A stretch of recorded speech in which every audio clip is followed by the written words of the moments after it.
Hello and welcome back to my channel. Today we're going to be talking about one of my favorite topics of all time, one of my favorite things of all time, and that would be fall fragrances.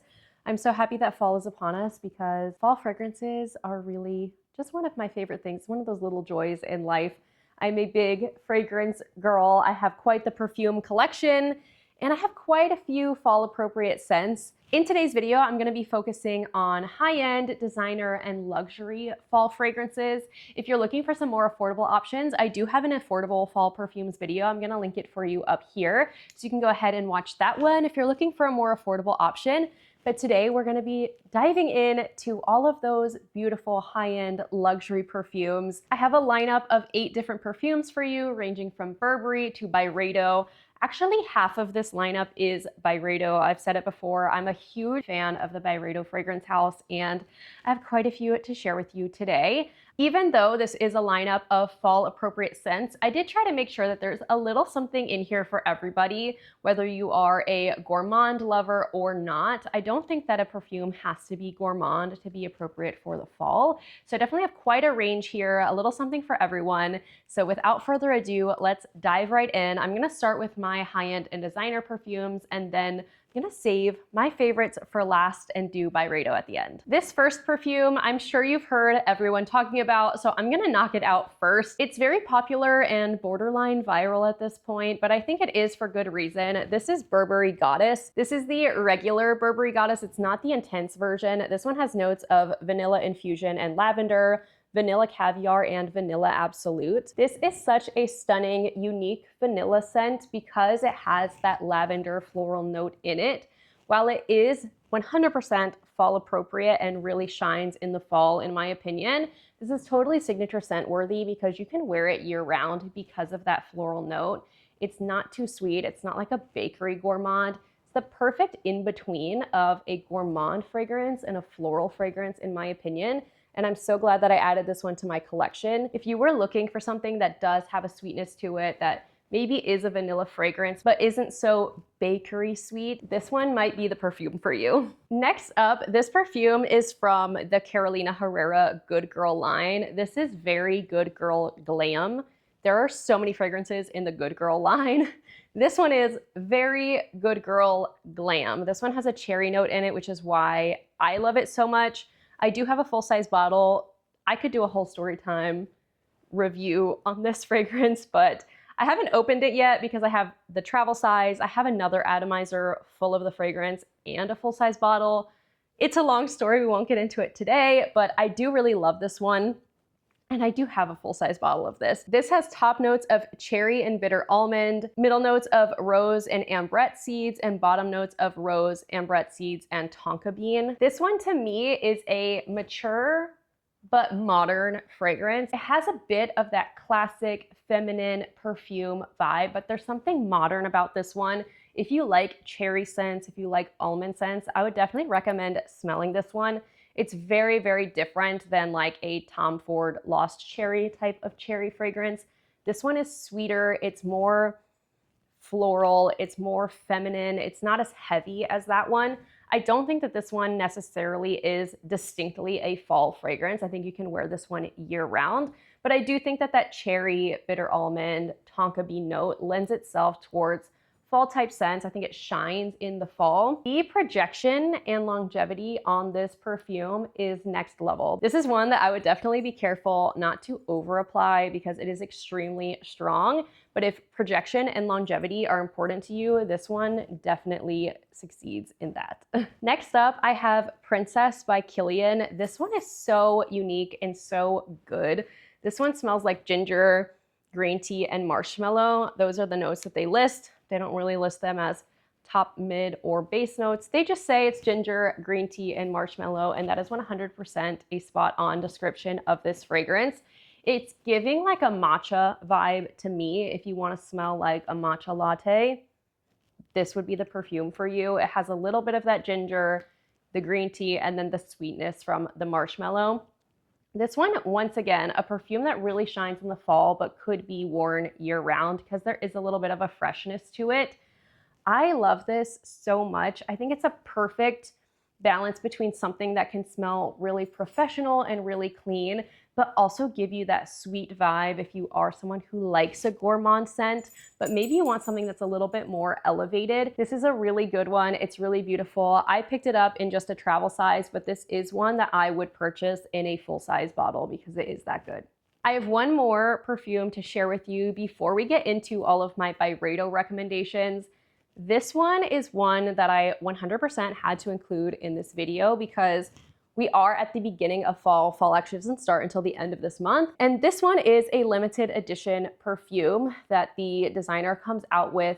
At least they have in the past few years. I'm hoping she will bring it out again this year so that if you want to pick this up that you'll be able to, but this is a limited edition fragrance. So if it's something that sounds interesting to you, I would definitely keep an eye on it and try to get it when she releases it because I almost missed this last year. I had actually heard about this fragrance when it wasn't available. And then last fall, holiday season, it totally slipped my mind. And when the Sephora sale came around, I realized that she had released this again and I had nearly missed it. It was sold out on Sephora during the sale. And then I don't know if someone canceled their order or returned it, but I was able to snag a bottle.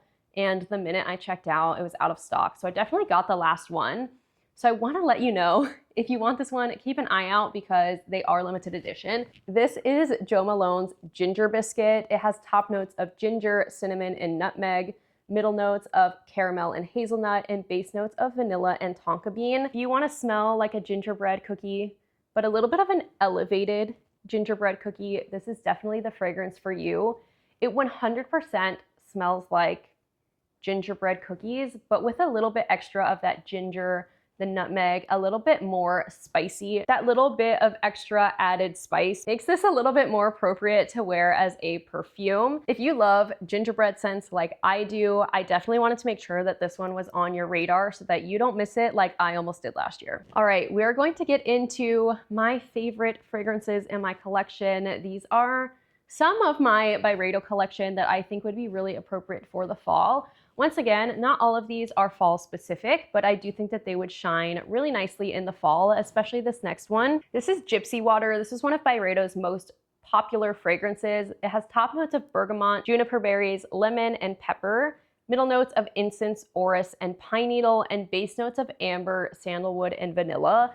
And to be honest with you, if you are trying to figure out what this smells like, I think you're gonna have to go smell it for yourself because I read that and I just go, I don't know.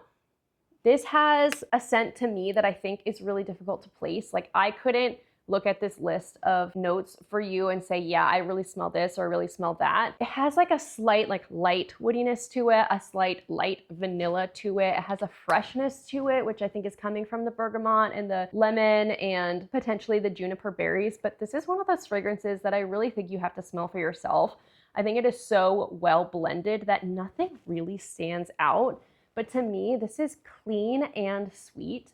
It's rich and light. There's something that's really interesting about this fragrance, which I'm sure is why it's so popular. I would say that for me, this is like the runner-up to my signature scent. I reach for this a lot if I don't want something floral because the scent that I normally wear is floral. I think that this one really is seasonless. If you were looking at potentially diving into the world of Byredo fragrances, I absolutely think that you need to smell this one.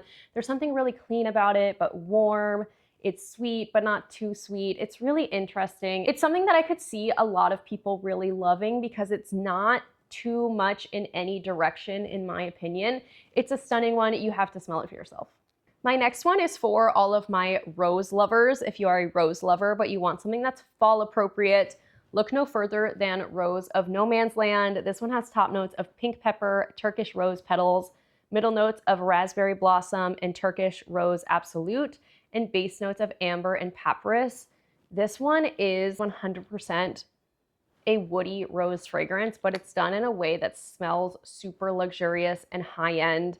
It smells sophisticated and interesting. It's not too floral. It's not too woody. This one is a very strong scent in my opinion. Also, I'm gonna go ahead and throw this out there really quick. I personally have never had an issue with longevity with Byredo fragrances. I can assure you that if I had issues with longevity, I would not have as many Byredo perfumes as I do. So that is definitely not something that I personally struggle with, but I want to throw it out there in case it's something you're concerned about. I have heard other people have that issue.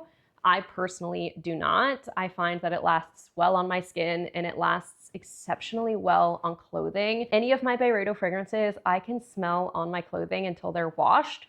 So that's not something that I've personally struggled with, but I did want to throw that out there just in case you were curious. This one in particular is a very strong fragrance, probably because of those woody notes in there. This one is really beautiful and unique. It's sophisticated, it's high end. It definitely smells like a luxury fragrance. And if you're someone that likes florals, but you want something that's appropriate for the fall, I would definitely check this one out. The next one that I'm gonna share with you is probably the most interesting and different fragrance in my entire collection. And I have to include it in this video because it's one that I personally feel like I can only wear in the fall and the winter. This is Velvet Haze. All of Byredo fragrances, or at least most of them, they seem to market as unisex, and I would say that this one is my most unisex of my collection.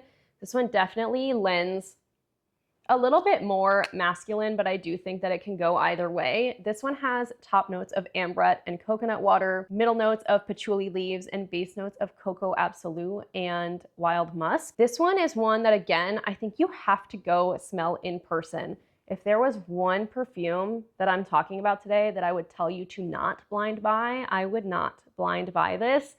You absolutely need to smell this in person. To me, it almost has like a licorice note in it. It's very interesting. It's very different. It's one that I had smelled well before I ever purchased it, and I couldn't get it out of my mind, but it's so fall and winter specific that I waited until it was seasonally appropriate to pick this up, because I live in Florida and I could not see myself wearing this fragrance at any time that it's kind of warm. I just don't think that it would make sense. This is definitely a sweater weather type fragrance for me. And it's one of those that's just so unique that it's such a good addition to my collection. I've never smelled anything like this, and you 100% need to smell it in person. I think it's one that you will either love and find so unique and interesting, or you will absolutely hate it. Last, but most certainly not least, we have Casablanca Lily, which is the most luxury perfume that I own. This is one of Byredo's extracts, and it is so amazing and so beautiful. This is, once again, Casablanca Lily. The top notes are plum and gardenia. The middle notes are carnation and Indian tuberose, and the base notes are rosewood and honey accord. This one is just so sophisticated. This is a high-end, sophisticated woman in a bottle, if you ask me. This one is perfect for my floral lovers who want something that does work in the fall, that isn't too spring or summery. This is 100%, again, a year-round fragrance. I think that it is a great option, though, for those of you who love a floral but need something that works in the fall. This one, to me, is jaw-droppingly sophisticated. With this one, I personally smell a lot of the plum, gardenia, and tuberose, and then also that honey accord in here. There's something really rich and floral about this one, and it's really stunning. Because it is part of Byredo's extract line, this one is very strong. So again, if longevity and projection are important to you, this one may be a really good option. If you're looking for something that definitely gives off that super rich, sophisticated, feminine, but powerful vibe, then Casablanca Lily may just be the perfume for you. And that wraps up all of my high-end designer and luxury fall fragrance recommendations. If you want to see my more affordable fragrance recommendations, I'm also going to drop that video down in the description box in case you want to check it out, and I'll have all of these linked for you down there as well. If you enjoyed this video, don't forget to like and subscribe for more beauty and fashion and lifestyle content, and I'll see you in the next one.